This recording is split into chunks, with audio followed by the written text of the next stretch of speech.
How we respond to this moment will impact not only our lives, but the lives of our kids and grandchildren, and in terms of climate change, the very health and well-being of the planet.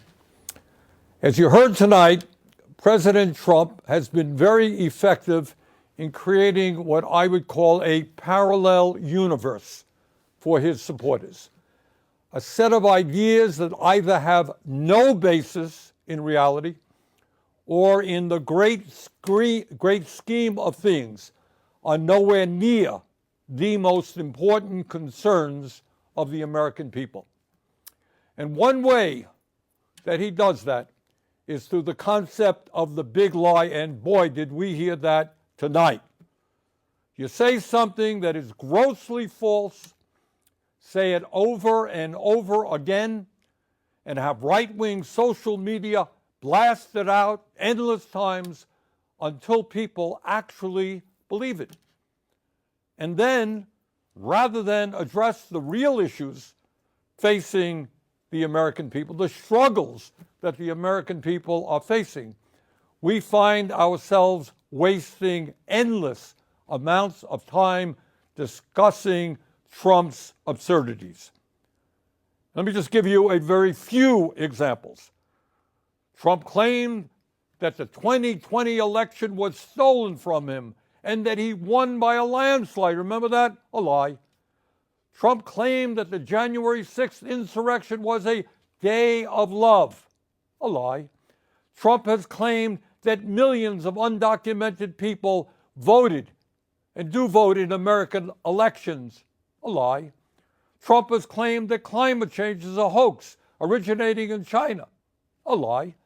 Trump has claimed that Ukraine started the horrific war with Russia. A lie. And tonight, just tonight, Trump claimed that millions of dead people between the ages of 100 and 360, I guess, were collecting Social Security checks. And that is an outrageous lie intended to lay the groundwork for cuts to Social Security and dismantling the most successful and popular government program in history. So let's be clear about that. Well over 99% of Social Security checks are going out to people who earned those checks. 70 million Americans. Nobody who was 150 years old or 200 years old or 300 years old is receiving Social Security checks. And on the lies go. Now, the purpose of all of this lying is not just to push his hateful right-wing ideology. It is not just to try to divide us up. It is more than that. It is a masterful effort, and you saw that tonight, to deflect attention away from the most important issues facing the people of our country.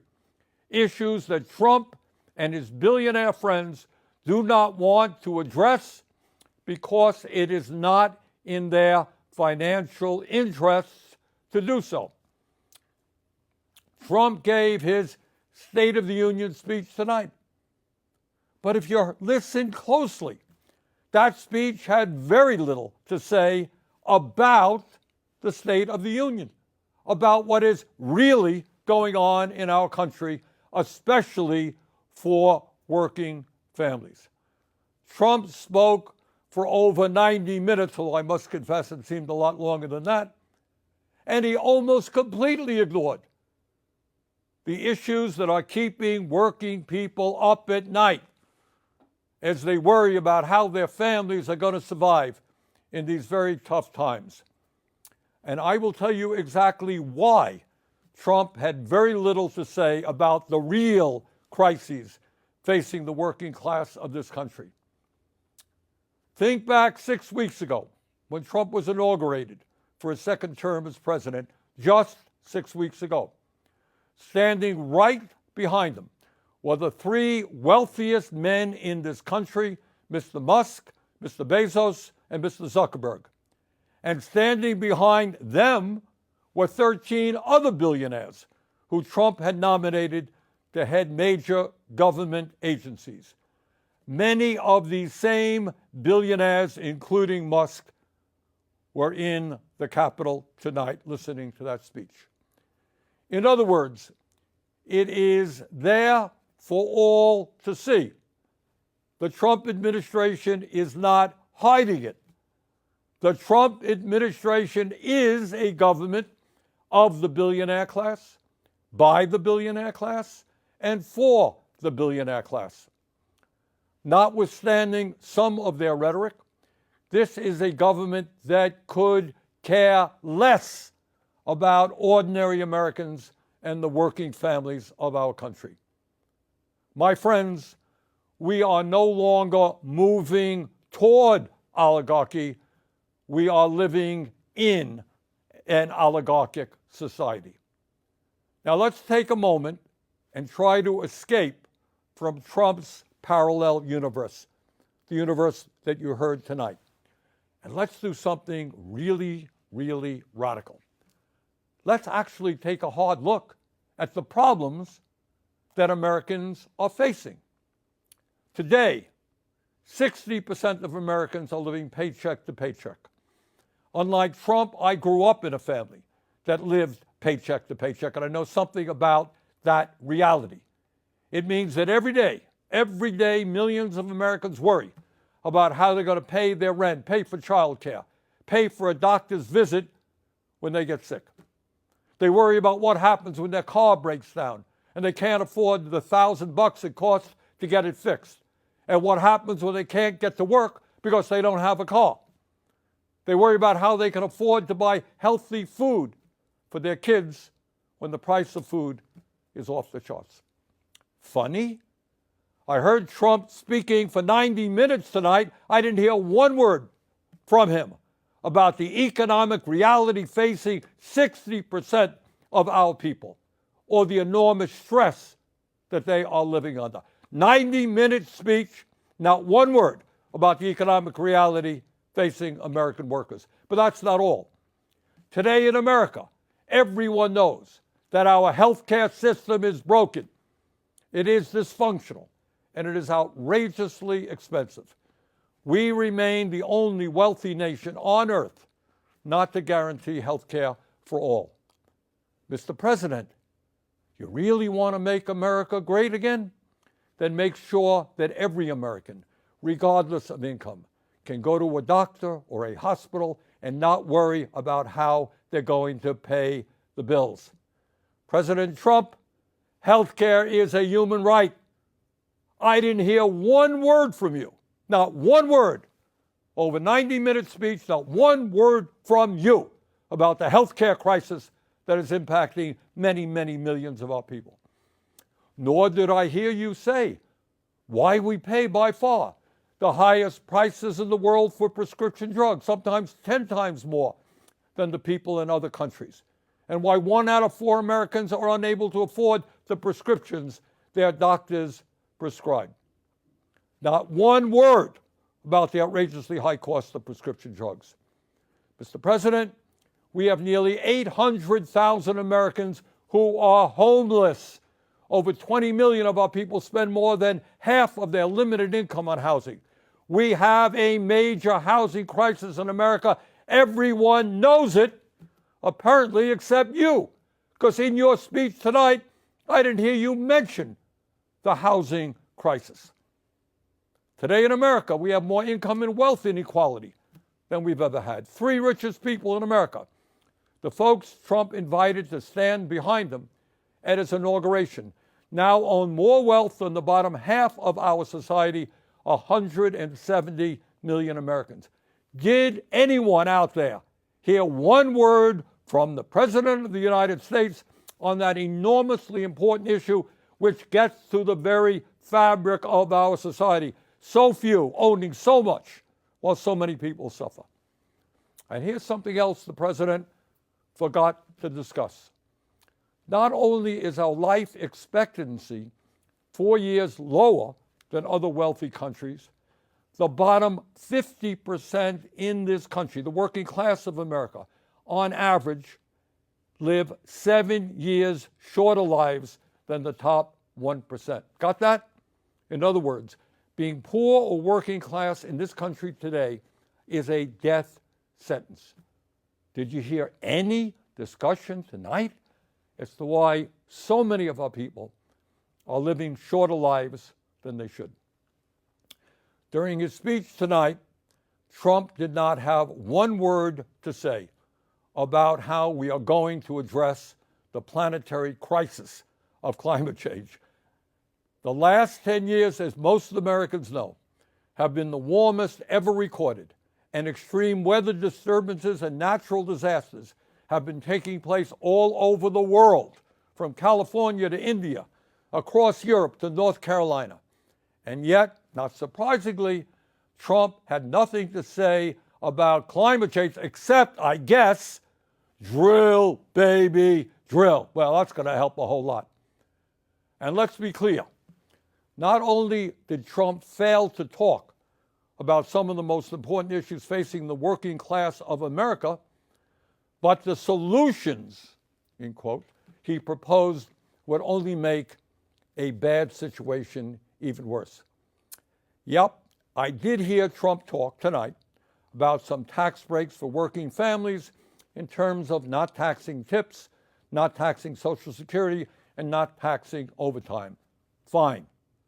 But that is chump change compared to the benefits he's going to give to the 1%, and it doesn't tell the whole story about his tax policies. According to a recent study by the Institute on Taxation and Economic Policy, if all of Trump's so-called America First policies are enacted, including his tariffs, which he spoke a lot about tonight, the bottom 95% of Americans will see their taxes go up, while the richest 5% in our country will see their taxes go down, way down. Tonight, in so many words, Trump urged Congress to pass his big, beautiful budget. Do you know what's really in it? This budget would cut Medicaid by $880 billion. Oh, I guess Trump forgot to talk about that. $880 billion cut in Medicaid. According to one estimate, it means that up to 36 million Americans, including millions of children, would be thrown off the health insurance they have. Hey, a 90-minute speech tonight, not one word about throwing millions of kids off of the health insurance they have. When you cut Medicaid drastically, it means that nursing homes that receive 2/3 of their funding from Medicaid will either have to shut down, lay off workers, or significantly scale back the services they provide seniors. Gee, I didn't hear that from Trump tonight either. It would be a devastating blow, these cuts to Medicaid, for the 32 million Americans who get their health care at community health centers. And it's not just Medicaid that Trump's budget would cut. It would also cut nutrition assistance by at least $230 billion. Now, I want you to think about that for a moment. And can you imagine? The billionaire class, people who can support their families, some of these guys have tens of billions of dollars, support their families for the next 10 generations, 50 generations. People who live in incredible opulence. People who own their own jet planes, they own their own private islands, they own their own spaceships, trying to get tax breaks by taking food out of the mouths of low-income kids. That truly is disgusting.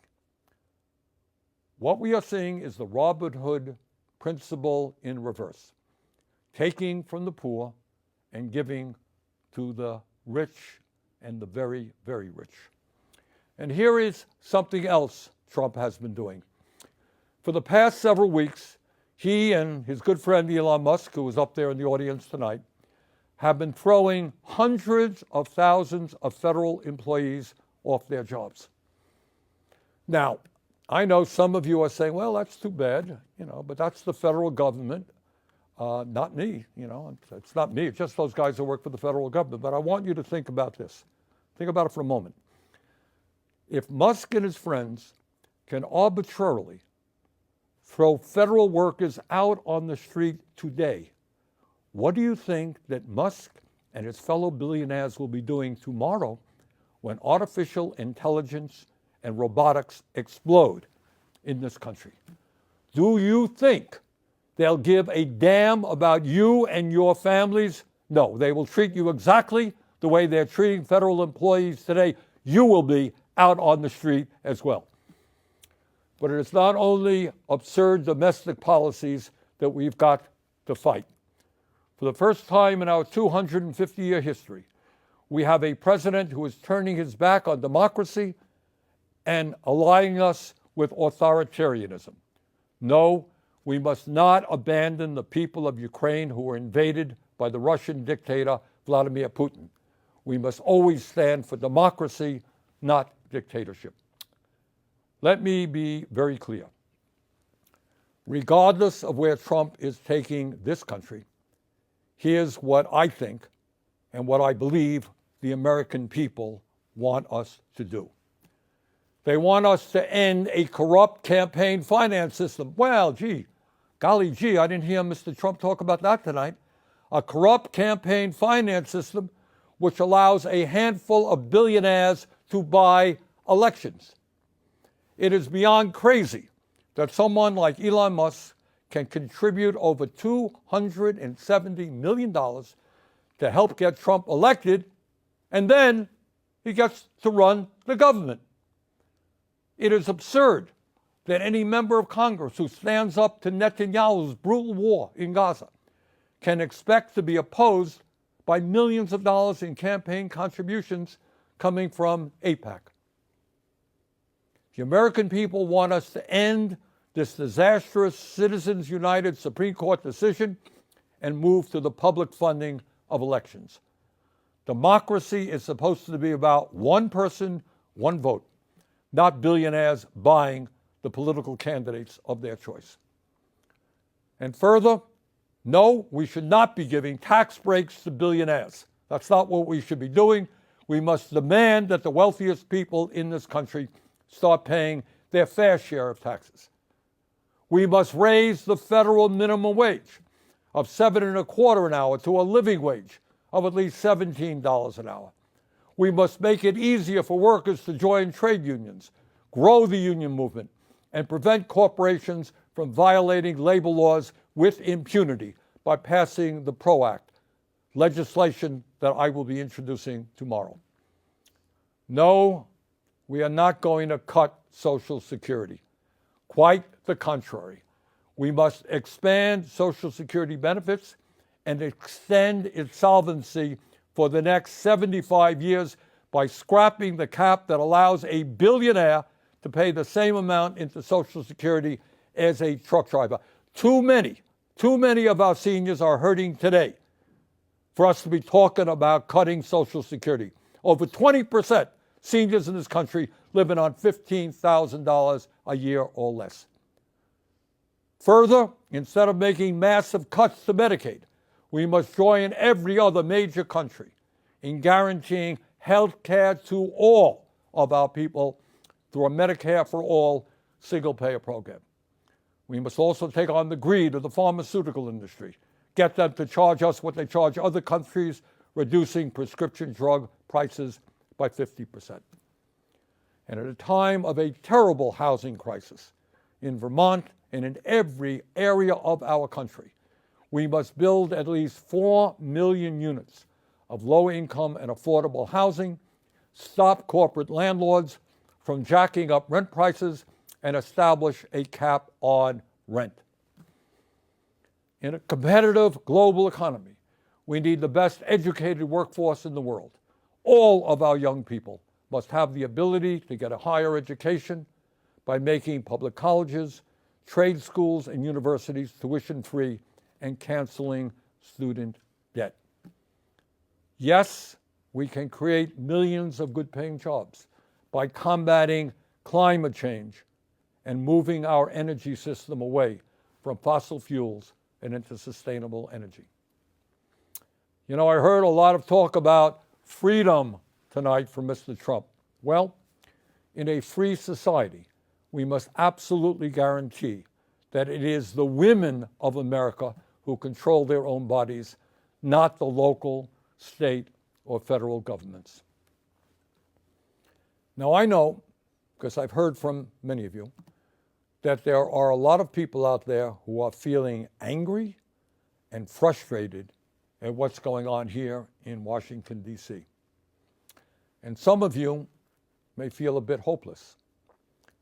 So let me say this.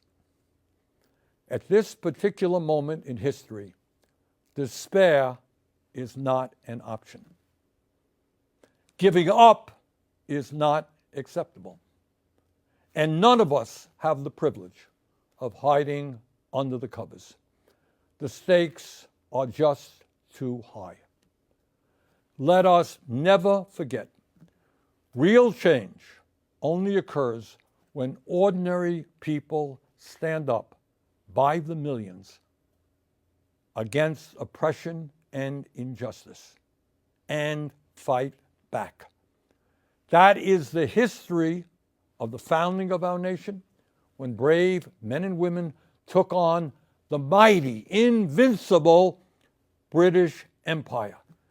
It is the history of the abolitionist movement, the history of the labor movement, the history of the civil rights movement, the women's movement, the environmental movement, and the gay rights movement. Yes, I know.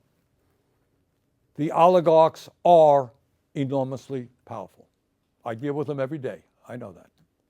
Yes, they have endless amounts of money.